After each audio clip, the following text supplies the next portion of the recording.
1,24,000 قطرے پسینے کے ٹپکے، ہر قطرے میں نور نبوت چمکا، آواز قدرت آئی، اے شفیع روز جزا، اے نور محمدی، ہم تیرے ان قطروں کو برباد نہیں جانے دیں گے۔ پروردگار نے کسی سے آدم کو پیدا کیا، کسی سے نوح کو پیدا کیا، کسی سے ابراہیم کو پیدا کیا، کسی سے موسیٰ کو پیدا کیا۔ بڑی توجہ کیجئے گا۔ تو رسول نے ارشاد فرمایا کہ محمد کی پیشانی سے جو قطرے ٹپکے، ان قطروں کا نام آدم۔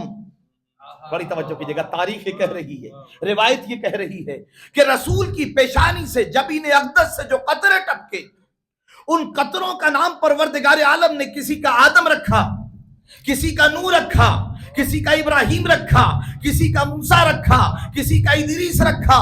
یعنی اب سمجھیے گا، انبیاء کا تقابل اہل بیت سے نہ کیا کیجئے،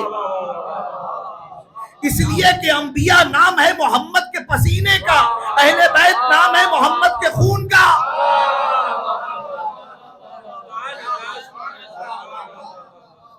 انبیاء کا تقابل اہل بیت سے نہیں۔ آدم نام ہے محمد کے پسینے کا، نوح نام ہے محمد کے پسینے کا، ابراہیم نام ہے محمد کے پسینے کا۔ اور رسول آگے بڑھ کے کہتے ہیں کہ اب جب یہ نور حجابات کی منزلوں کو طے کر چکا، تو وہ نور جو اب 1 سے 2 حصے میں بٹا اور پھر 2 سے 14 ہو گیا تھا۔ بڑی توجہ کیجئے، 2 سے 14 ہو گیا۔ پروردگار عالم نے آدم کو بھیج دیا، نوح کو بھیج دیا، ابراہیم کو بھیج دیا، یوسف کو بھیج دیا، موسیٰ و عیسیٰ کو بھیج دیا، داؤد کو بھیج دیا، اسماعیل کو بھیج دیا۔ تمام انبیاء جاتے رہے، آدم تم جاؤ دنیا میں درس آدمیت دو۔ ہم نے نوح کو بھیج دیا ہے، اور پروردگار ان انوار مقدسہ سے خطاب کر کے کہتا رہا، اے کشف اول، اے جود اول، اے سخائے اول، اے کرم اول، اے نطق کل، اے مولائے کل، اے دانائے سبل، اے ختم الرسل، ہم نے آدم کو بھیج دیا ہے، وہ جا کے دنیا میں درس آدمیت دے۔ ہم نے نوح کو بھیج دیا ہے تاکہ اپنے طوفان کے ذریعے کائنات کو اتنا پاکیزہ کر دیں کہ تیرے مطہر وجود کے آنے کے لائق بنا سکیں۔ ہم نے ابراہیم کو بھیج دیا ہے تاکہ عناصر کی برہمیت پر زمام اختیار ڈال کے اسے ٹھنڈا کر سکیں۔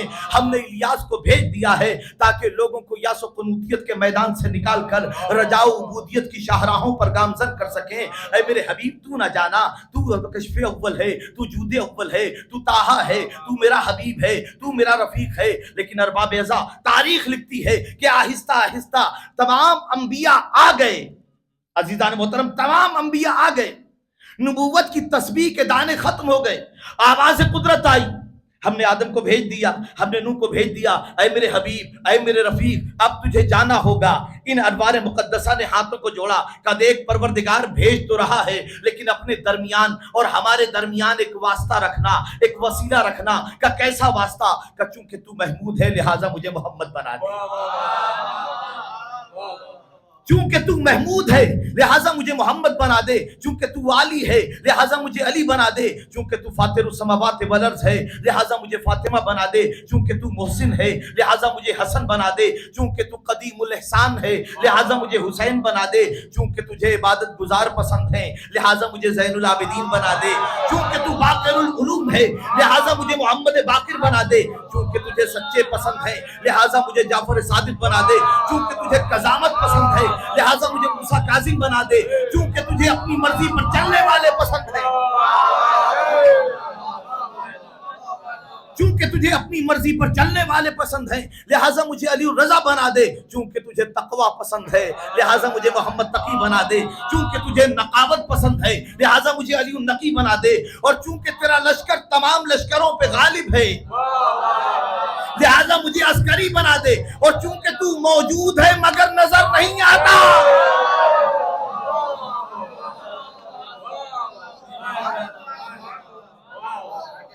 صلوات پڑھیں محمد و آل محمد پر۔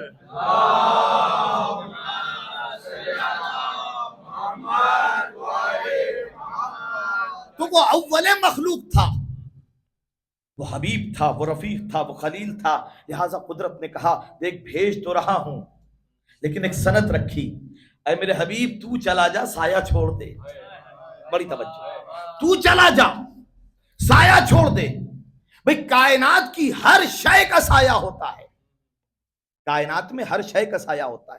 قرآن نے کہا اولم یرو، الا ما خلق اللہ من شیء یتفیع ظلالہ عن الیمین والشمائل سجدا للہ، اے میرے رسول کیا ان لوگوں نے نہیں دیکھا کہ ہم نے جس چیز کو بھی شے سے پیدا کیا ہے، اولم یروا الی ما خلق اللہ من شیء یتفیع ظلالہ عن الیمین والشمائل سجدا للہ، اے میرے رسول کیا ان لوگوں نے نہیں دیکھا کہ ہم نے جس چیز کو بھی شے سے پیدا کیا ہے اس کا سایہ زمین پہ پڑتا ہے، اور یہ سایہ کبھی دائیں طرف جاتا ہے کبھی بائیں طرف جاتا ہے، یہ سائے ہیں جو جھک جھک کے اللہ کا سجدہ کرتے ہیں۔ بڑی توجہ دیجیے، قرآن کہہ رہا ہے بھئی ہم سجدہ نہ کریں، سائے جھک جھک کے سجدہ کرتے ہیں۔ کیا کہا؟ یتفیع ظلالہ عن الیمین والشمائل سجدا للہ، یہ سائے کبھی دائیں طرف جھکتے ہیں کبھی بائیں طرف جھکتے ہیں اور جھک جھک کے اللہ کا سجدہ کرتے ہیں۔ اس کا مطلب یہ ہے کہ جو شے بھی خلق سے، جو شے بھی، جو تخلیق بھی شے سے ہو، جو چیز بھی شے سے پیدا ہوئی ہے اس کا زمین پہ سایہ ہوتا ہے، قرآن نے ثابت کیا۔ بڑی توجہ۔ اب اگر محمد کا سایہ نہیں تھا تو مسلمان ہوش کے ناخن لے، محمد شے کی تخلیق نہیں ہے، نور کی تخلیق ہے۔ رسول کا سایہ نہیں تھا، یہ متفق بین الفریقین حدیث ہے۔ کائنات میں ہر شے کا سایہ ہوتا ہے۔ ہم نے کہا صاحب یہ بتائیے کہ رسول کا سایہ کیوں نہیں تھا؟ رسول کا سایہ کیوں نہیں؟ جب ہر شے کا سایہ ہے تو رسول کا سایہ کیوں نہیں؟ بڑے بڑے اسکالر سے، محدثوں سے، مورخوں سے ہم نے پوچھا، کہنے لگے آپ سمجھے نہیں صاحب، وہ رسول مکے مدینے کی گلیوں میں چلتے تھے۔ ہم نے کہا مکے مدینے کی گلیوں میں چلتے تھے اور رسول کا سایہ نہیں، سے تعلق کیا؟ کہنے لگا اچھا ایک سوال کا جواب دیجئے، یہ بتائیے کہ سورج سامنے ہو اور رسول جا رہے ہوں تو سایہ کہاں پڑے گا؟ ہم نے کہا پیچھے۔ کہنے دائیں طرف سورج ہو تو سایہ کدھر پڑے گا؟ ہم نے کہا بائیں طرف۔ سورج اگر بائیں طرف ہو تو سایہ کدھر پڑے گا؟ ہم نے کہا دائیں طرف۔ کہنے لگے اب سمجھ میں آیا؟ ہم نے کہا نہیں، کچھ نہیں سمجھ میں آیا۔ کیا مسئلہ ہے کہ صاحب سورج سامنے ہو، دائیں ہو، بائیں ہو؟ کہنے لگے صاحب رسول مکے مدینے کی گلیوں میں چلتے تھے۔ ہم نے کہا مسئلہ کیا ہے رسول مکے مدینے کی گلیوں میں چلتے تھے؟ کہ بھئی ابھی تو بتایا کہ سورج سامنے ہو تو سایہ پیچھے، سورج دائیں طرف ہو تو سایہ بائیں طرف، سورج بائیں طرف ہو تو سایہ دائیں طرف، رسول مکے مدینے کی گلیوں میں چلتے تھے۔ ہم نے کہا مطلب کیا ہے؟ کہ جب رسول مکے مدینے کی گلیوں میں چلتے تھے تو تنہا نہیں چلتے تھے، دائیں طرف ہوتے تھے صحابہ، بائیں طرف ہوتے تھے صحابہ، پیچھے ہوتے تھے صحابہ۔ بڑی توجہ کیجئے گا، قدرت کو یہ گوارا نہیں ہوا،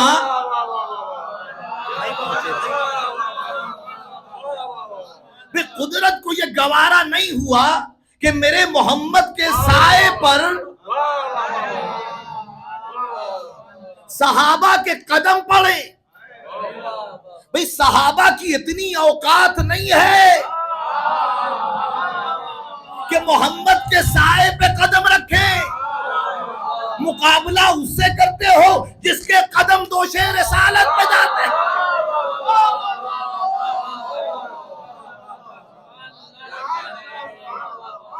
صلوات پڑھیں محمد و آل محمد پر۔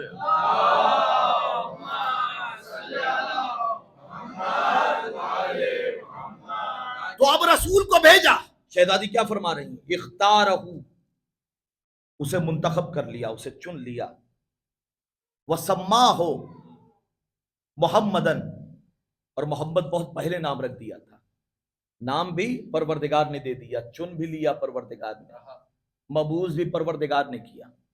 تو اس کا مطلب یہ ہے کہ رسول جب پیدا ہوئے تب بھی نبی۔ بڑی توجہ کیجئے گا، آپ تاریخ اٹھا کے دیکھیے، بھائی جو پسینے سے پیدا ہوئے، جو صدقے میں پیدا ہوئے، وہ تو آغوش مادر میں کہہ رہے ہیں انی عبداللہ اتانی الکتاب وجعلنی نبیہ، اللہ نے مجھے کتاب عطا کی ہے، مجھے نبی بنایا ہے۔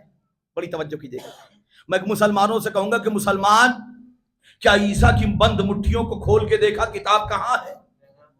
عیسیٰ کیا کہہ رہے ہیں؟ مجھے کتاب عطا کی ہے، مجھے نبی بنایا ہے۔ بھئی مسلمان جا عیسیٰ کی بند مٹھیوں کو کھول کے دیکھ، کیا کتاب موجود ہے؟ کہ بھئی کتاب کاغذی صورت میں نہیں ہے، کتاب قلب عیسیٰ میں ہے۔ بڑی توجہ کیجئے گا، تو آغوش مادر میں عیسیٰ تو نبوت کا اعلان کر دیں اور جو فخر عیسیٰ ہو، اور کس معاشرے میں بھیجا، بڑی توجہ کیجیے گا، وجہ سمجھیے گا، کس معاشرے میں بھیجا؟ عرب کا وہ جاہل معاشرہ۔ آپ تصور کریں ایک ایسی سوسائٹی، ایک ایسا معاشرہ کہ جہاں شرابی ہیں، جہاں بت پرست ہیں، جہاں وومنائزر ہیں، جتنی بھی برائیاں تصور کی جا سکتی، وہ جھوٹے تھے، وہ مکار تھے، وہ شرابی تھے، وہ جواری تھے۔ میں کہوں گا پروردگار تیرا آخری پیغمبر تھا، اچھے معاشرے میں بھیجتا، اچھی سوسائٹی میں بھیجتا، بڑی توجہ کیجیے گا، اچھے سماج میں بھیجتا، اچھے معاشرے میں بھیجتا، ایسے معاشرے میں جہاں بیٹیوں کو زندہ درگور کر دیا جاتا ہو، ایسے معاشرے میں جو 360 خداؤں کی پرستش کرتا ہو، اور وہ بھی خدا کیسے کیسے، دن کا خدا الگ، رات کا خدا الگ، صبح کا خدا الگ، شام کا خدا الگ، ایک قبیلے کا خدا الگ، دوسرے قبیلے کا خدا الگ، لکڑیوں کا خدا الگ، میٹل کا خدا الگ۔ اور روایتوں میں یہاں تک ملتا ہے کہ جب سفر پہ جاتے تھے نا تو راستے کے لیے توشہ تیار کرتے تھے، حلوہ بناتے تھے، اسے بھی ایک شیپ دیتے تھے، بڑی توجہ کیجیے گا۔ اور جب راستے میں بھوک لگتی تھی تو پہلے تو اپنے خدا کو سجدہ کرتے تھے، پھر اس کے بعد اسے بھی شکم کے مندر میں اتار لیا کرتے تھے۔ نہیں پہنچے میں کہاں لے جانا چاہتا؟ تو جو معاشرہ اپنے خدا کو کھا جاتا ہو، ایسے معاشرے میں رسول کو بھیجا۔ اتنے برے معاشرے میں پروردگار اچھے معاشرے میں بھیجتا، اچھے معاشرے میں بھیجتا۔ آواز قدرت آئے گی، اگر اچھے معاشرے میں بھیجتا تو لوگ یہ کہتے ہوئے نظر آتے کہ اچھوں میں آیا تھا، اچھا ہو گیا۔ سماج اچھا تھا، سوسائٹی اچھی تھی، لوگ اچھے تھے، لہذا اچھا ہو گیا۔ بڑی توجہ کیجیے گا۔ لیکن محمد کا کردار دیکھیے، جھوٹوں کے درمیان سچا ہو جانا۔ رسول نے پہلے لا الہ الا اللہ کا کلمہ نہیں پڑھایا، محمد الرسول اللہ کا کلمہ نہیں پڑھوایا، پہلے کردار کا کلمہ پڑھوایا، پہلے امانت کا کلمہ پڑھوایا، پہلے صداقت کا کلمہ پڑھوایا۔ جھوٹوں کے درمیان جب صادق کا لقب لے لیا، خائنوں کے درمیان جب امانت داری کا لقب لے لیا، میرے رسول نے، بڑی توجہ کیجیے گا، جھوٹوں کے درمیان سچا، اس لیے کہ معاشرہ بناتا ہے انسان کو، سماج انسان کو بناتا ہے۔ رسول نے جھوٹوں کے درمیان، اور 40 سال تک خاموش رہے، نبی تھے مگر 40 سال تک خاموش رہے۔ کیوں رہے؟ بڑی توجہ کیجیے گا، اللہ کے رسول 40 سال تک خاموش کیوں رہے؟ میں یہ کہتا ہوں کہ سائلنٹ مشن جاری تھا۔ ابھی تک جتنے بھی پیغمبر آئے تھے نا، انہوں نے ڈائریکٹ برائیوں پر اٹیک کیا تھا۔ شراب بری چیز ہے، شرک نہ کرو، بتوں کو سجدہ نہ کرو، یہ نہ کرو۔ 40 سال تک میرے رسول نے معاشرے کی برائیوں کی جڑ کو تلاشا۔ برائیاں پنپتی کہاں سے ہیں؟ صلوات پڑھیں محمد والے محمد پر۔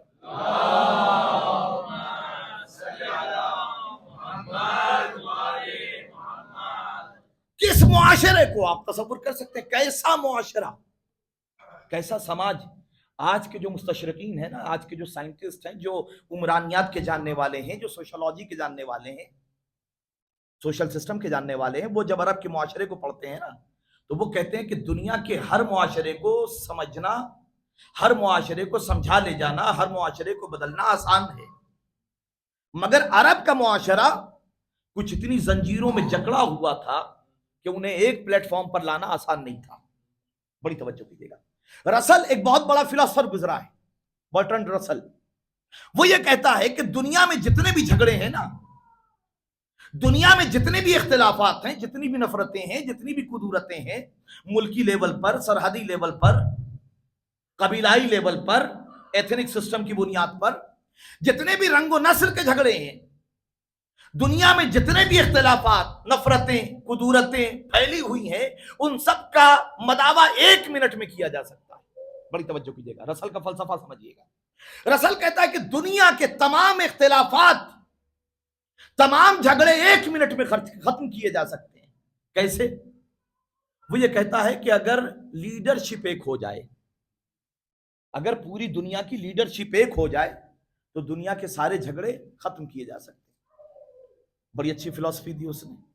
بڑا اچھا پیغام دیا، مگر خود آگے بڑھ کے کہتا ہے کہ یہ پاسبل نہیں ہے، پریکٹیکلی ناممکن ہے، ہو ہی نہیں سکتا۔ وہ کہتا ہو نہیں سکتا، کیوں؟ رنگ و نسل کے جھگڑے نہیں ختم ہو سکتے، زبانوں کے جھگڑے نہیں ختم ہو سکتے، سرحدوں کے جھگڑے نہیں ختم ہو سکتے۔ وہ یہ کہتا ہے کہ کیوں نہیں ہو سکتے، پریکٹیکلی پاسبل نہیں ہے، کیوں نہیں ہو سکتا؟ وہ کہتا ہے کہ اصل میں لیڈرشپ ایک ہو ہی نہیں سکتی، لیڈر بنائے گا کون؟ اگر گورے بنائیں گے تو کالے نہیں پسند کریں گے، وہ کالوں کا استحصال کرے گا، اور اگر کالے بنائیں گے تو وہ گوروں کا استحصال کرے گا۔ ایشیا والے بنائیں گے تو امریکہ والے اسے پسند نہیں کریں گے، امریکہ والے بنائیں گے تو ایشیا والے اسے پسند نہیں کریں گے، افریقہ والے بنائیں گے تو سب مل کے اسے پسند نہیں کریں گے۔ بڑی توجہ کیجیے گا۔ تو وہ کہتا ہے رنگ و نسل کے جھگڑے ختم نہیں کیے جا سکتے۔ اس کا مطلب یہ ہے کہ عالم انسانیت کو ایک پلیٹ فارم پر نہیں لایا جا سکتا۔ آج دنیا کے جو سب سے بڑے بڑے جھگڑے ہیں، سرحدوں کے جھگڑے، رنگ و نسل کے جھگڑے، دولتوں کے جھگڑے، زبانوں کے جھگڑے، قبائلوں کے جھگڑے، انہیں ایک پلیٹ فارم پر نہیں لایا جا سکتا۔ اب عرب کا معاشرہ دیکھیے، عرب کا معاشرہ، آج کے جو سوشل اسٹڈیز کرنے والے ہیں، سماجیات کے جاننے والے، عمرانیات کے جاننے والے، ان کا یہ کہنا ہے کہ عرب کا معاشرہ ہر معاشرے کو ایک پلیٹ فارم پر لایا جا سکتا، مگر عرب کا معاشرہ کچھ اتنی زنجیروں میں جکڑا ہوا تھا کہ اسے ایک پلیٹ فارم پہ لانا آسان نہیں تھا۔ سب سے پہلے تو وہ اپنے آپ کو عرب کہتے تھے، عرب کا مطلب ہے بولنے والا۔ وہ یہ کہتے تھے کہ بولنا ہمیں آتا ہے، زبان ہمارے پاس ہے، ادب ہمارے پاس ہے، بولنے کا سلیقہ ہمیں آتا ہے، نظم و نثر ہم کہنا جانتے ہیں۔ اور دنیا میں کیا کہتے تھے؟ عجم، گونگا۔ بڑی توجہ کیجیے گا، وہ کہتے تھے کوئی بولنا نہیں جانتا، یعنی رشتے زبانوں کی بنیاد پہ بنے تھے۔ بڑی توجہ کیجیے گا، رشتہ زبان کی بنیاد پہ بنا تھا۔ اب آئیے، اس زمانے کا جو عرب تھا وہ 3 حصوں میں ڈیوائیڈ تھا۔ آج جو الگ ملک ہے یمن، وہ اس وقت حجاز کا حصہ تھا۔ تو اس زمانے کا جو حجاز تھا نا، وہ اس زمانے میں 3 حصوں میں ڈیوائیڈ تھا۔ ایک حصہ یمن کا تھا، ایک حصہ حجاز کا تھا، اور ایک حصہ رب الخلی تھا جو ریگستان کا علاقہ تھا، جہاں کچھ بادیہ نشین رہتے تھے۔ بڑی توجہ کیجیے گا، بدو عرب جنہیں کہا جاتا تھا۔ اب آئیے، تو پہلے تو ملکی سرحد پر کہ ہم عرب ہیں، دوسرے عجم ہیں، زبان کی بنیاد پر رشتہ بنا۔ دوسرا رشتہ علاقے کی بنیاد پر، سرحد کی بنیاد پر۔ حجاز والے یمن والوں کو پسند نہیں کرتے تھے، یمن والے حجاز والوں کو پسند نہیں کرتے تھے۔ اب آ جائیے حجاز میں، حجاز میں بھی قبائل تھے، بنی اسد، بنی ثقیف، بنی تمیم، بنی تے، اوس، خزرج، یہ سب الگ الگ بڑے بڑے قبیلے تھے۔ ایک قبیلہ دوسرے قبیلے کو پسند نہیں کرتا تھا، یعنی رشتے بنے تھے قبیلوں کی بنیاد پر۔ اب آئیے پھر ایک قبیلے میں آ جائیے۔ اب ایک قبیلے میں جب آپ آئیں گے تو وہاں بنی عمام ہوتے تھے، چچیرے بھائی۔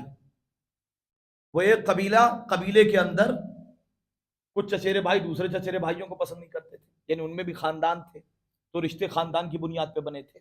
بڑی توجہ کیجیے گا، وہ اتنی زنجیروں میں جکڑے ہوئے تھے کہ انہیں ایک پلیٹ فارم پہ لانا آسان نہیں تھا۔ مگر میرے رسول نے عجیب فارمولا دیا کہ رشتہ زبانوں کی بنیاد پر نہیں بنے گا، رشتہ سرحدوں کی بنیاد پر نہیں بنے گا، رشتہ رنگ و نسل کی بنیاد پر نہیں بنے گا، بلکہ رشتہ بنے گا لا الہ الا اللہ محمد رسول اللہ کی بنیاد پر۔ پوری کائنات کو ایک موتی میں پیرو کے رکھ دیا، کوئی فرق نہیں پڑتا، رنگ و نسل کا امتیاز ختم کر دیا۔ بڑی توجہ کیجیے گا، وہ عرب کا معاشرہ جو بیٹیوں کو زندہ درگور کر دیا کرتا تھا، رسول کے آنے سے پہلے، شاید میں نے پچھلے خمسے میں تھوڑا سا تذکرہ کیا تھا کہ بیٹیوں کو زندہ درگور کر دیا جاتا تھا، عورتوں کو کوئی مقام و منزلت نہیں ملتی تھی کسی بھی کلچر، کسی بھی تہذیب میں، اور عرب میں بیٹیوں کو زندہ درگور کر دیا جاتا تھا۔ اور آج کا معاشرہ، آج کا مہذب معاشرہ یہ کہتا ہے کہ صاحب اسلام عورت کو مقام نہیں عطا کرتا، اسلام عورت کو مرتبہ نہیں عطا کرتا۔ آج ہم ترقی یافتہ دور میں ہیں نا، آج ہم مہذب معاشرے میں رہ رہے ہیں، اور آپ الزام لگاتے ہیں رسول پر۔ اس زمانے میں جہاں بیٹیوں کو زندہ درگور کر دیا جاتا تھا، میرا سوال ہے کہ وہ معاشرہ اچھا تھا جو رسول نے دیا، یا یہ معاشرہ اچھا ہے جو آج ہمارے پاس ہے؟ بھئی رسول کے 1400 سال بعد بھی اگر ہم مہذب ہو گئے ہوتے تو یہ نعرہ دینے کی ضرورت نہ پڑتی کہ بیٹی بچاؤ بیٹی پڑھاؤ۔ پہنچ رہے ہیں کہاں لے جانا چاہتے؟ 1400 سال پہلے رسول نے البنات و رحمتن، بیٹیاں رحمت ہیں کہہ کے کہا بیٹی بچاؤ، اور طلب العلم فریضہ علی کل مسلم و مسلمہ کہہ کے کہا بیٹی پڑھاؤ۔ صلوات پڑھیں محمد والے محمد پر۔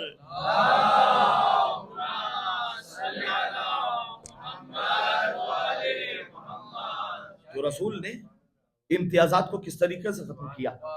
غلامی کا تصور آپ یہ سوچیے، دنیا میں کہیں بھی چلے جائیے ریسزم ہر جگہ ہے، کتنی بھی ڈیولپ ممالک ہوں، مگر میرے رسول نے رنگ و نسل کے امتیاز کو کتنی جلدی ختم کیا ہے۔ آپ رسول کے زندہ معجزات دیکھیے۔ آج ہم کتنے بھی مہذب ہو جائیں، کتنے بھی ڈیولپ ہو جائیں، کتنے بھی کلچرڈ ہو جائیں، آپ چلے جائیے امریکہ میں، وہ کہتے ہیں ہم نے برابری کا حق دیا ہے۔ اگر برابری کا حق دیا ہے تو کیا وجہ ہے کہ آج بھی کوئی نگرو گن اٹھاتا ہے، کبھی کسی یونیورسٹی میں، کبھی کسی مال میں؟ بڑی توجہ کیجیے گا، اس لیے کہ کاغذوں پہ لکھ دینا آسان ہے، سینے سے لگانا آسان نہیں ہے۔ مگر میرے رسول نے رنگ و نسل کے امتیاز کو کیسے ختم کیا؟ بھئی بلال کون ہے؟ حبشی غلام، نہیں پہنچ رہا میں کہاں لے جانا چاہتا۔ بلال کون ہے؟ حبشی غلام۔ عرب میں غلام کا اسٹیٹس کیا تھا؟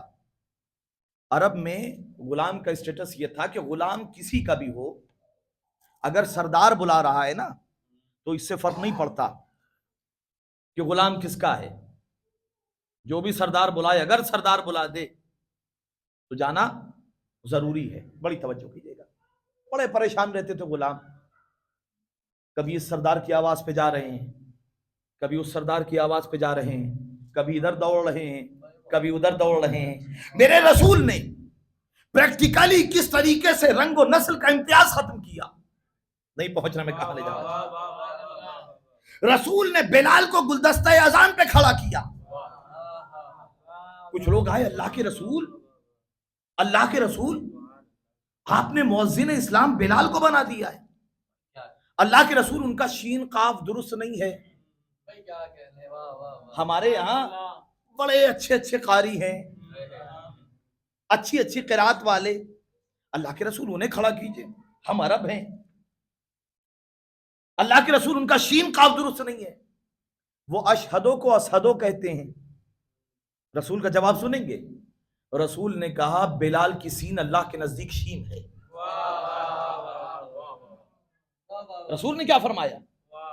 رسول نے کہا بلال کی سین اللہ کے نزدیک شین ہے، بات ختم ہو گئی۔ روایت کے جملے ہیں، لوگوں نے کہا کہ اچھا ہو سکتا ہے رسول نے واپس لے لیا ہوگا۔ اب دوسرا دن ہوا، وقت ہو گیا نماز کا، تقریباً لوگ کھڑے ہو گئے، لیکن صبح صادق ہو ہی نہیں رہی ہے، صبح صادق ہو ہی نہیں رہی، گھنٹوں گزر گئے، لوگ دوڑے ہوئے آئے، اللہ کے رسول آج صبح کیوں نہیں ہو رہی ہے؟ رسول نے کہا گلدستہ اذان پہ کون ہے؟ نہیں پہنچے۔ رسول نے کہا گلدستہ اذان پہ کون ہے؟ کہا فلان صاحب ہیں۔ رسول نے کہا بلال کو کھڑا کرو، بلال گلدستہ اذان پہ نہیں جائیں گے، سورج نہیں نکلے گا۔ اگر بلال گلدستہ اذان پہ نہیں جائیں گے صبح نہیں ہوگی۔ بڑی توجہ کیجیے گا۔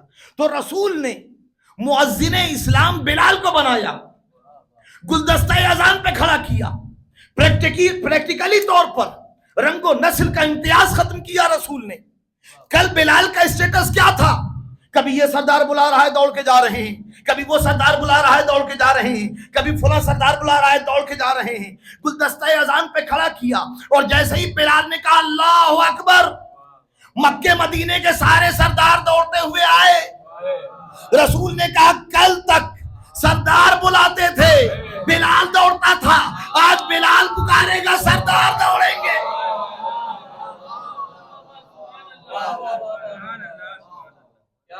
کل تک سردار بلاتے تھے، بلال دوڑتا تھا، آج بلال پکاریں گے سارے سردار۔ تو رنگ و نسل کا امتیاز ختم کیا میرے رسول نے۔ بڑی توجہ کیجیے گا، رنگ و نسل کا امتیاز کس انداز سے ختم کیا؟ آپ یہ دیکھیں کس بنیاد پر؟ اس کا مطلب یہ ہے کہ رنگ و نسل کا امتیاز ختم کر دیا، عورتوں کو عزت دلا دی، پوری دنیا کو ایک ہار میں پرو دیا۔ اب رسل کے جملے کی طرف آئیے، رسل نے کیا کہا تھا کہ ناممکن سی بات ہے کسی انسان کے لیے یہ ناممکنات میں سے ہے کہ وہ ساری انسانیت کو ایک پلیٹ فارم پہ جمع کر دے۔ رنگ و نسل کا کوئی امتیاز نہیں، بڑی توجہ کیجیے گا، سب کو برابر عزت۔ تو کس بنیاد پر اب ماننا پڑے گا کہ یہاں کا نمائندہ ہوتا انسان کے لیے ممکن نہیں ہے؟ اس کا مطلب یہ ہے کہ وہاں کا بھیجا ہوا تھا، اور یہی وجہ ہے۔ آپ یہ دیکھیے رسول کے معجزات دیکھیے، آپ رسول کے معجزات، یہ رسول کے زندہ معجزات ہیں، اور یہی وجہ ہے آج ہم اگر رسالت کو نہ سمجھائیں تو دنیا کی کوئی کتاب رسول کی تعریف نہیں کر سکتی۔ بڑی توجہ کیجیے گا، رسول کو کوئی شخصیت نہیں پہچانوا سکتی، اس لیے کہ رسول کی سیرت پر کون گفتگو کرے گا؟ اگر یہ شہزادی کے خطبے نہ ہوتے، یہ اہل بیت کے بیانات نہ ہوتے، انہوں نے رسول کو نہ پہچانوایا ہوتا، انہوں نے خدا کو نہ پہچانوایا ہوتا۔ آج لوگ جو کہتے ہیں نا کہ آپ علی کو حد سے آگے بڑھا دیتے ہیں، بھیا بات اصل یہ ہے کہ آپ رسول کو اپنے یہاں سنتے ہیں، علی کو آ کے ہمارے یہاں سنتے ہیں، تو آپ کو لگتا ہے کہ بڑھا دیتے ہیں۔ کبھی آئیے ہمارے یہاں رسول کو سنیے، صلوات پڑھیں محمد والے محمد پر۔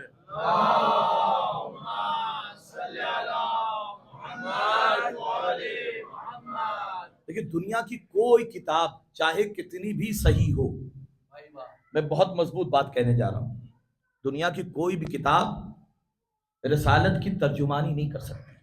آج مسلمانوں کا سب سے بڑا المیہ یہ ہے، سب سے بڑا المیہ، سب سے بڑی ٹریجڈی یہ ہے۔ آپ یہ دیکھیے فرانس کا ایک بادشاہ گزرا ہے، بوناپارٹ، نیپولین بوناپارٹ، اس میں صرف ایک کمال تھا، وہ یہ کمال تھا کہ اس کی خطابت، اس کا فن گفتگو، وہ جب مجمع کے سامنے کھڑے ہو کے گفتگو کرتا تھا نا تو سارا مجمع ایک پلیٹ فارم پہ آ جاتا تھا۔ بس یہ کمال تھا اس کے اندر، اور کوئی کمال، تقویٰ، نہ اللہ کا ماننے والا تھا، نہ تقویٰ تھا، نہ پرہیزگاری، نہ کردار۔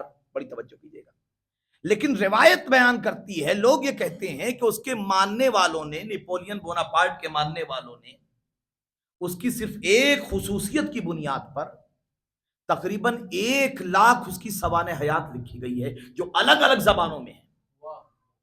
نیپولین بوناپارٹ کے اوپر 1,00,000 سے زیادہ آرٹیکل اور کتابیں لکھی گئی ہیں جو اس کی مدح میں ہیں، جو اس کی تعریف میں ہیں، اور اس کے چاہنے والے، اس کے ماننے والے اس کی برائی سننے کے لیے تیار نہیں ہیں۔ وہ کہتے ہیں ایسا لیڈر پیدا نہیں ہوا۔ بڑی توجہ کیجیے گا، اور یہ مسلمان ہے جو اپنی کتابوں میں کہیں ہذیان دکھا رہا ہے، کہیں نسیان دکھا رہا ہے۔ یاد رکھیے کتنی بھی صحیح کتاب ہو وہ آپ کی نگاہ میں ہوگی، دنیا کی کوئی کتاب میرے رسول کی ترجمانی نہیں کر سکتی۔ مسئلہ کیا ہے، ٹریجڈی کیا ہے کہ آج کا مسلمان جب کلمہ پڑھتا ہے تو کہتا اشہد ان محمد رسول اللہ، میں گواہی دیتا ہوں کہ محمد اللہ کے رسول ہیں۔ گواہی تو یہی دیتا ہے نا کہ محمد اللہ کے رسول ہیں، لیکن جب سیرت بیان کرنے کی بات آتی ہے تو کہتا ہے کہ صاحب محمد کی 2 زندگیاں تھیں، کبھی بشری تقاضے کے حساب سے کچھ کام کرتے تھے، کبھی رسالت کے تقاضے سے کام کرتے تھے۔ مسجد میں جو کام کرتے تھے وہ رسالت کے تقاضے کے مطابق، گھر میں جو کام کرتے تھے وہ رشتوں کے تقاضے کے مطابق، وہ بشریت کے تقاضے کے مطابق۔ اب بڑی لاجیکل بات کرنے کی کوشش کی کہ صاحب دیکھیے، ایک ہے شخصیت محمد اور ایک ہے شخصیت رسول۔ محمد کی اپنی انڈیویجوالٹی ہے، پرسنل لائف ہے۔ وہ کہتے ہیں کہ صاحب جب رسول بن کے مسجد میں خطبہ دے رہے ہیں تو رسول بن کے، احادیث بیان کر رہے ہیں تو رسول بن کے، لیکن اگر نواسوں کے لیے ناقہ بن رہے ہیں تو محمد بن رہے ہیں۔ بڑی توجہ کیجیے، بیٹی کے احترام کے لیے تو یہ محمد کی انڈیویجوالٹی ہے، یہ محمد کی پرسنل لائف ہے۔ یعنی مسلمان نے کلمہ شہادت میں تو رسول اللہ کہا، لیکن جب سیرت بیان کرنے کے لیے آیا تو کہا محمد کی دوہری زندگی، کبھی بشر بن جاتے ہیں، کبھی رسول بن جاتے ہیں۔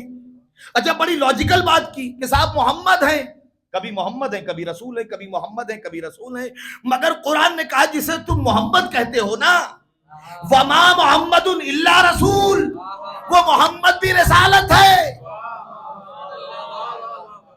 وہ محمد بھی رسالت ہے۔ اور دنیا کی کوئی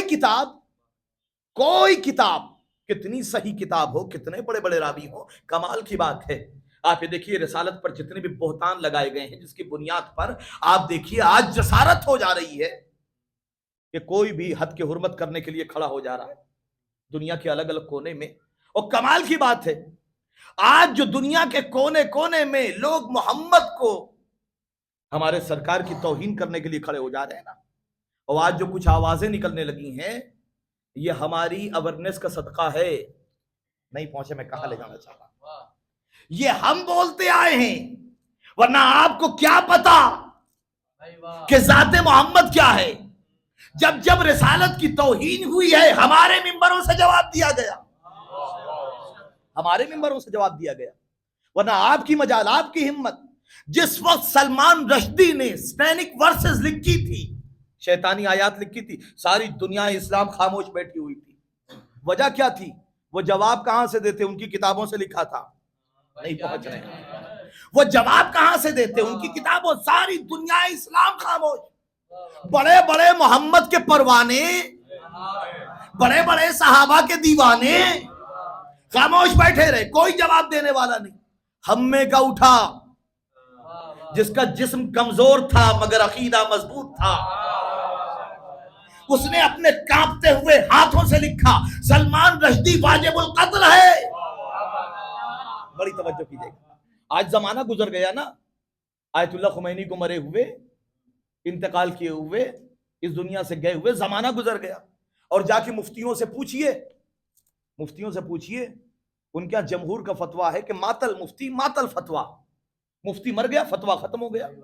تو بھئی خمینی صاحب کو گئے ہوئے تقریباً 45 سال ہو رہے ہیں، بڑی توجہ کیجیے گا، کئی سال گزر گئے جناب امام خمینی کو گزرے ہوئے، تو اب تو اسے بے خوف ہو کے باہر نکل آنا چاہیے کہ بھئی تمہارا ہی فتویٰ ہے کہ مفتی مر گیا فتویٰ ختم ہو گیا، مگر آج بھی پروٹوکول کے ساتھ چل رہا ہے، کبھی ان سے پروٹیکشن مانگ رہا ہے، کبھی ان سے پروٹیکشن مانگ رہا ہے، اس لیے کہ وہ بھی جانتا ہے جس گروہ کے عالم نے فتویٰ دیا ہے وہاں کوئی مرتا نہیں ہے۔ من مات علی حب آل محمد مات شہیدا۔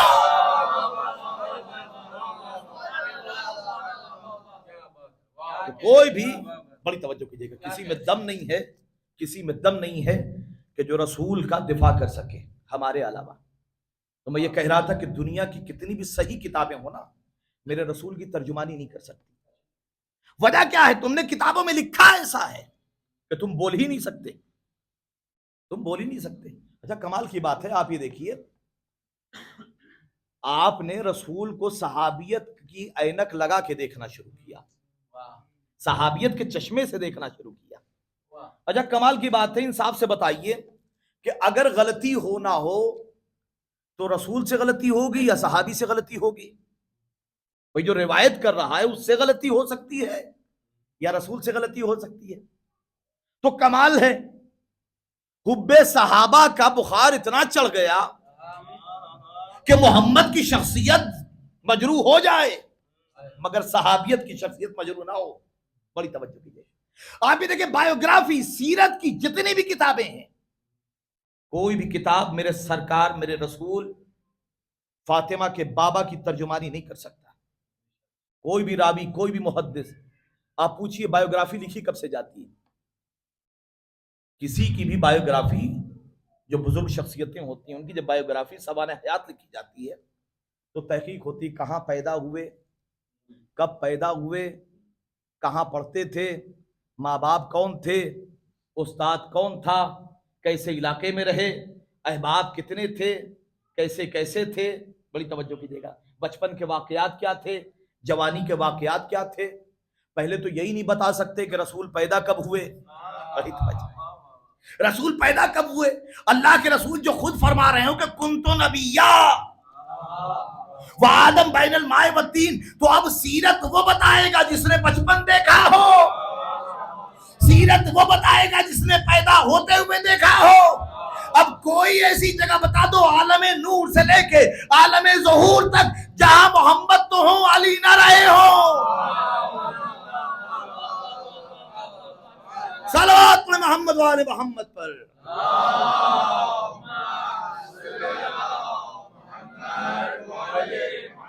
کوئی ایسی جگہ بتا دو. یہی وجہ ہے کہ دنیا کے عظیم مفکرین جنہوں نے سیرت رسول کو دیکھا ہے، کردار رسول کو دیکھا ہے، وہ جب بیان کرتے ہیں، جویش اسکالر ہے مائیکل ہارٹ، وہ اپنی کتاب دا 100 میں لکھتا ہے، اس نے دنیا کی سربراہ شخصیات کو ایک کتاب میں جمع کیا.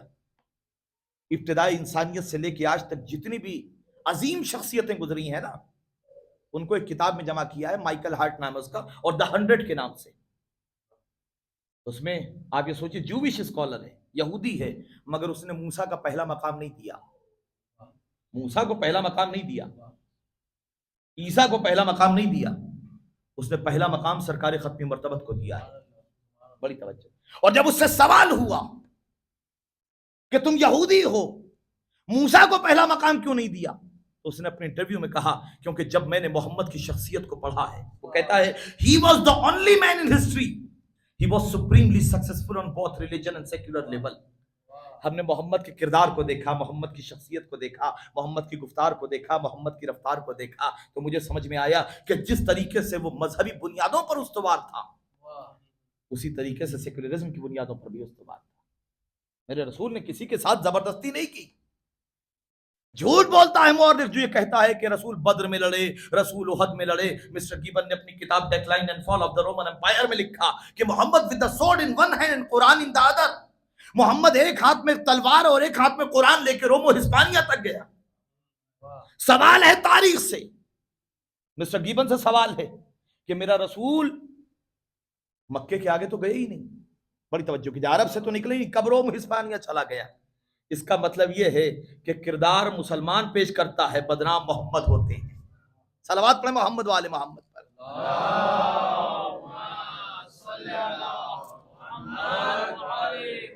رسول نے اختلاف کی بات نہیں کی تھی. رسول نے کہا تھا المسلم من سلم المسلمون من یدہ ولسانہ. مسلمان کی جو ڈیفینیشن بیان کی تھی رسول نے، مسلمان کا جو کرائیٹیریا بیان کیا تھا، جو پیرامیٹر بیان کیا تھا رسول نے، کیا کہا تھا؟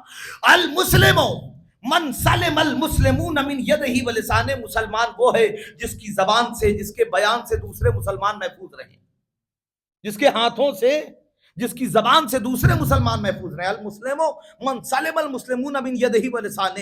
مسلمان وہ ہے جس کی زبان سے، جس کے بیان سے دوسرے مسلمان محفوظ رہیں. آج کے سینیریو میں دیکھیے، پوری دنیا میں مسلمان مسلمان کو مار رہا ہے، مسلمان مسلمان کو مار رہا ہے. اگر آج مسلمان ہتھیار نہ دے، اپنی زمین نہ دے، اپنا علاقہ نہ دے، اپنا فضائیہ نہ دے، مسلمان مسلمان کو مار رہا ہے. بڑے پکے پکے مسلمان، آپ ڈاؤٹ نہیں کر سکتے ان کے ایمان پر، ان کے اسلام پر.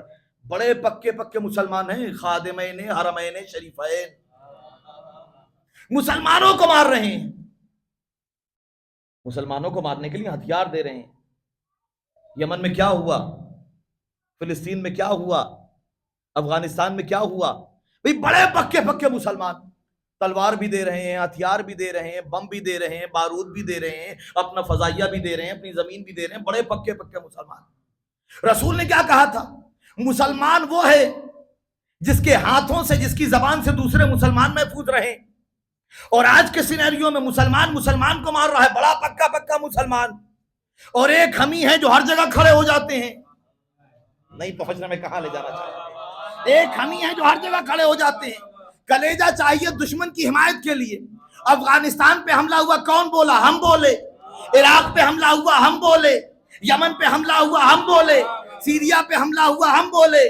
بحرین پہ حملہ ہوا، ہم بولے. فلسطین پہ حملہ ہوا، ہم بولے. اور کمال کی بات ہے، سب بڑے پکے پکے مسلمان، ہم ہی کافر.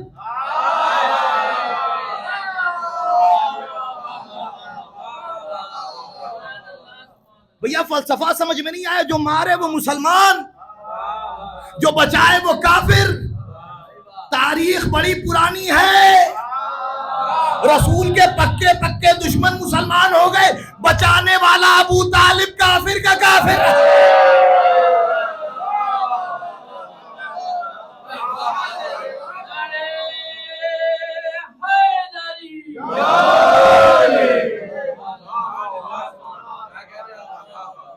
رسول کے پکے پکے دشمن مسلمان ہو گئے اور بچانے والا ابو طالب کافر کا کافر رہا. بھئی کمال کی بات ہے. آج تک دنیا جو کہہ رہی تھی نا کہ بعد چند لوگ ہیں، مختصر سے لوگ ہیں، ایک چھوٹی سی کنٹری ہے، خوردبین سے دیکھے جائیں گے. اپنے وجود کی فکر کیجئے، اپنے آپ کو بچائیے، ان پچڑوں میں نہ پڑیے. بڑی توجہ کیجیے گا. آج تک مسلمان یہی کہہ رہا تھا نا کہ صاحب خوردبین سے دیکھے جائیں گے، چھوٹے سے لوگ ہیں، چھوٹی سی جماعت ہے، معمولی سے لوگ ہیں، خوردبین سے دیکھے جائیں گے. ارے اپنے وجود کی فکر کیجئے، کہیں ایسا نہ ہو کہ آپ کا وجود خطرے میں پڑ جائے. میں کہتا ہوں بھائی وجود کی فکر وہ کرے جو لاوارث ہو.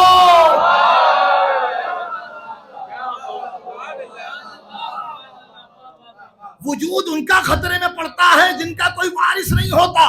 ہمارا وارث پردہ غیب میں ہے.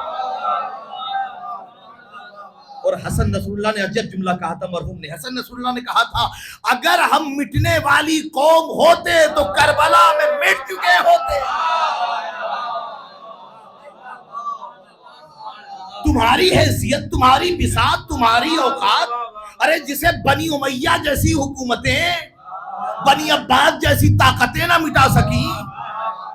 کہنے کہ صاحب اپنے وجود کی فکر کیجئے. ہم اگر مٹنے والی قوم ہوتے نا تو ہمیں جتنا مارا گیا ہے، ہمیں جتنا مٹایا گیا ہے، پوری تاریخ اٹھا کے دیکھیے، شیعت کے خون سے رنگین ہے پوری تاریخ.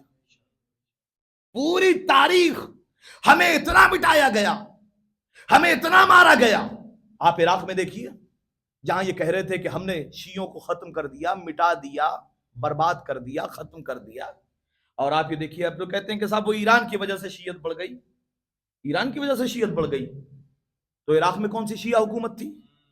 بڑی توجہ کیجیے. مختار ثقفی کی حکومت سے لے کے صدام کی حکومت تک ایران کبھی بھی شیعہ مملکت نہیں رہا. مختار ثقفی کی حکومت کے بعد سے صدام کی حکومت تک کبھی بھی عراق شیعہ ملک نہیں رہا. اور دنیا یہ کہہ رہی تھی کہ ہم نے عراق میں شیعوں کو ختم کر دیا.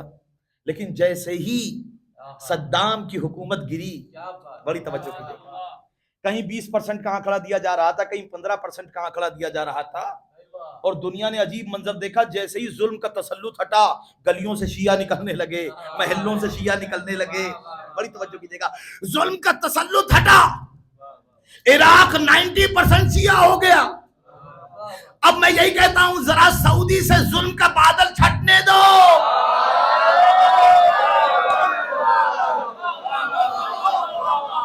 پھر پتہ چلے گا مکے میں کتنے شیعہ ہیں، مدینے میں کتنے شیعہ ہیں.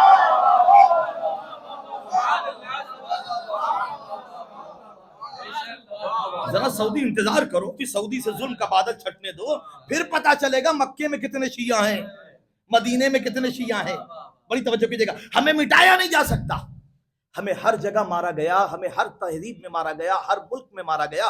ہمیں عراق میں مارا گیا، ہمیں افغانستان میں مارا گیا، ہمیں پاکستان میں مارا گیا، ہمیں مصر میں مارا گیا، ہمیں یمن میں مارا گیا. دنیا کے ہر کونے میں آپ جا کے دیکھیے شیعت کی تاریخ خون سے رنگین ہے. ہمارے خون سے گارا بنایا گیا دیواریں. دنیا یہ سمجھ رہی تھی کہ ہم نے انہیں مٹا دیا، ہم نے انہیں ختم کر دیا، ہم نے انہیں دفن کر دیا. بڑی توجہ کیجیے گا. دنیا یہ سمجھ رہی تھی کہ ہم نے انہیں زمینوں میں دفن کر دیا. اور جب وہ ہمیں زمین میں دفن کر کے پلٹ رہے تھے تو ان بے وقوفوں کو معلوم نہیں تھا کہ ہم بیج تھے.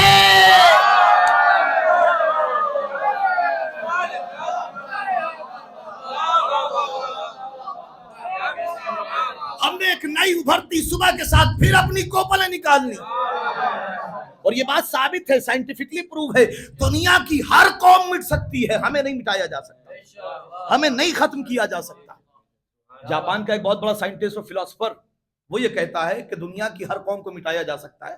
شیعہ نہیں ہے، نہ مسلمان ہے، مگر وہ یہ کہہ رہا ہے کہ دنیا کی ایک قوم ہے جسے ختم نہیں کیا جا سکتا، جسے مٹایا نہیں جا سکتا. اور ریزن بھی بیان کرتا ہے.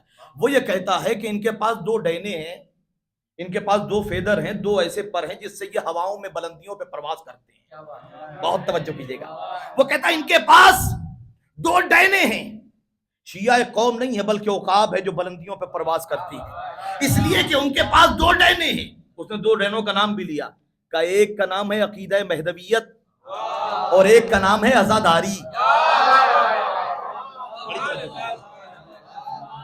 وہ کہتا ہے ایک کا نام ہے عزاداری، ایک کا نام ہے عقیدہ مہدی. یہ دو عقیدے ہیں جو انہیں مٹنے نہیں دیتے, انہیں ختم نہیں ہونے دیتے, انہیں فنا نہیں ہونے دیتے. کیسے؟ وہ یہ کہتے ہیں آزاداری ان کے اندر حوصلہ پیدا کرتی. مارو گے, جتنا مار سکتے ہو مار لو, مٹا دو, ختم کر لو.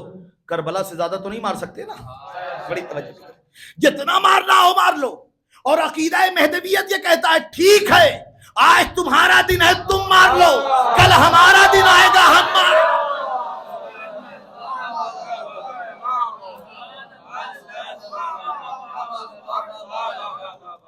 عقیدہ مہدویت اور ہم ختم نہیں ہو سکتے. یقین مانیے دنیا کی ہر قوم مٹ سکتی ہے لیکن علی کے چاہنے والے نہیں مٹ سکتے.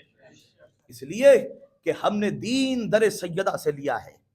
یہ حوصلہ ہمیں شہزادی عطا کرتی ہیں, اور ایک شہزادی ہے جو ہاتھوں کو اٹھا کے دعا کر رہی ہے, پروردگار ایک قوم پیدا کر, ایک قوم پیدا کر. ہم دعائے زہرا ہیں, اور باب ازا ہمیں نہیں مٹایا جا سکتا, اس لیے کہ معصومہ فاطمہ دعا کر رہی ہیں پروردگار ایک قوم پیدا کرنا جس کے بوڑھے حسین کے بوڑھوں کا ماتم کریں, جس کے بچے حسین کے بچوں کا ماتم کریں, جس کے جوان حسین کے جوانوں کا ماتم کریں. ارباب ازا زہرا آپ سے کتنی محبت کرتی ہے, آپ تصور کر سکتے ہیں کتنی محبت کرتی ہیں. آپ مجلس میں دیر سے آتے ہیں مگر شہزادی بہت پہلے آ کے بیٹھ جاتی, اور تنہا نہیں بیٹھتی بلکہ حسین کی 4 سالہ بچی سکینہ بھی آتی ہے. اور جب آپ دیر سے آتے ہیں نا تو روایت کے جملے ہیں کہ سکینہ کہتی ہیں دادی میرے بابا کا ماتم کرنے والے کب آئیں گے. اور جب آپ گریا کرتے ہیں نا تو سکینہ اپنا جلا ہوا دامن پھیلا کے دعا کرتی ہے پروردگار میرے بابا کے رونے والوں کو کوئی پریشانی نہ دینا, کوئی مصیبت نہ دینا. یہ حسین کی یتیمہ بچی کی دعا ہے. کتنا چاہتی ہیں سیدہ. جب سکرات موت کا وقت آتا ہے نا, یہ عجیب خان وعدہ ہے باب ازا, یہ عجیب خان وعدہ ہے.